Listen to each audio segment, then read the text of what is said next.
കേന്ദ്ര സർക്കാർ സർവീസിൽ മുസ്ലിം പ്രാതിനിധ്യം തീരെയില്ലെന്ന് കേരള ശാസ്ത്ര സാഹിത്യ പരിഷത്ത് പഠനം. സർക്കാർ സർവീസിൽ ഹിന്ദു മുന്നാക്ക വിഭാഗങ്ങളാണ് ഏറെയെന്നും പഠനം പറയുന്നു. ആരോഗ്യ സംരക്ഷണത്തിനും കല്യാണങ്ങൾക്കുമായാണ് മലയാളി പണം ഏറെയും ചെലവഴിക്കുന്നതെന്നും കണ്ടെത്തലുണ്ട്. കേരളത്തിൽ മധ്യവർഗ കുടുംബങ്ങളുടെ ശതമാനം 71ആയി. അതിദരിദ്രരുടെ എണ്ണം കുറഞ്ഞിട്ടുണ്ടെന്നും പഠനം പറയുന്നു. വിദ്യാഭ്യാസം നേരിടുന്നവരുടെ എണ്ണം കൂടി. തൊഴിലില്ലായ്മ ഉണ്ടെങ്കിലും പണ്ടത്തേക്കാൾ കുറവാണ്. ഒരു വിഭാഗത്തിന്റെ കയ്യിൽ കൂടുതൽ വരുമാനവും എത്തുന്നുണ്ട്. സർക്കാർ സർവീസിലുള്ള മുസ്ലിം പിന്നോക്ക വിഭാഗങ്ങളുടെ എണ്ണം പണ്ടത്തെ അപേക്ഷിച്ച് കൂടിയെങ്കിലും കാര്യമായ വർധനയില്ല. കേന്ദ്ര മിലിറ്ററി സർവീസിൽ മുസ്ലിം പ്രാതിനിധ്യം തീരെയില്ലെന്നും പഠനം പറയുന്നു.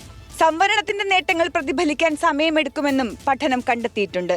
2005 നമ്മൾ കണ്ടത് ചെറുപ്പക്കാരുടെ പങ്കാളിത്തം വളരെ കൂടി നിൽക്കുന്ന അല്ലെങ്കിൽ താരതമ്യേന കൂടി നിൽക്കുന്ന ഒരു സമൂഹമാണെങ്കിൽ, അതായത് പ്രൊഡക്റ്റീവ് ഏജിലുള്ള 2019 എത്തുമ്പോഴത്തേക്കും പ്രായമായവരുടെ ഇതാണ് കൂടുന്നത്. അപ്പോഴും സമൂഹത്തിലെ ഡിപ്പെൻഡൻസി അഥവാ സമൂഹത്തിലെ ആശ്രിതത്വം വേറെ തരത്തിൽ കൂടുക. മറ്റേ കുട്ടികളായിരുന്നു ആശ്രയിക്കുന്നതെങ്കിൽ ഇപ്പം മുതിർന്നവരാണ് സമൂഹത്തെ ആശ്രയിക്കുന്നവരാണ്. സ്ത്രീകളുടെ തൊഴിൽ പ്രാതിനിധ്യവും വരുമാനവും പുരുഷന്മാരെ അപേക്ഷിച്ച് കുറവാണ്. കാർഷിക മേഖല തന്നെയാണ് ഇപ്പോഴും ഏറ്റവും വലിയ തൊഴിൽദാന മേഖല. പരമ്പരാഗത തൊഴിൽ ചെയ്യുന്നവരുടെ എണ്ണം കുത്തനെ കുറഞ്ഞുവെന്നും പഠനം കണ്ടെത്തി. മലയാളി കടം വാങ്ങിക്കുന്നത് ചികിത്സാർത്ഥവും കല്യാണ ആർഭാടങ്ങൾക്കുമാണെന്നും കേരള പഠനം പറയുന്നു. പ്രമേഹം, രക്താതിസമ്മർദ്ദം, ഹൃദയ സംബന്ധമായ രോഗങ്ങൾ എന്നിവ കൂടി. ജീവിതശൈലി രോഗങ്ങളുടെ ചികിത്സാ ചെലവും കൂടിയിട്ടുണ്ട്.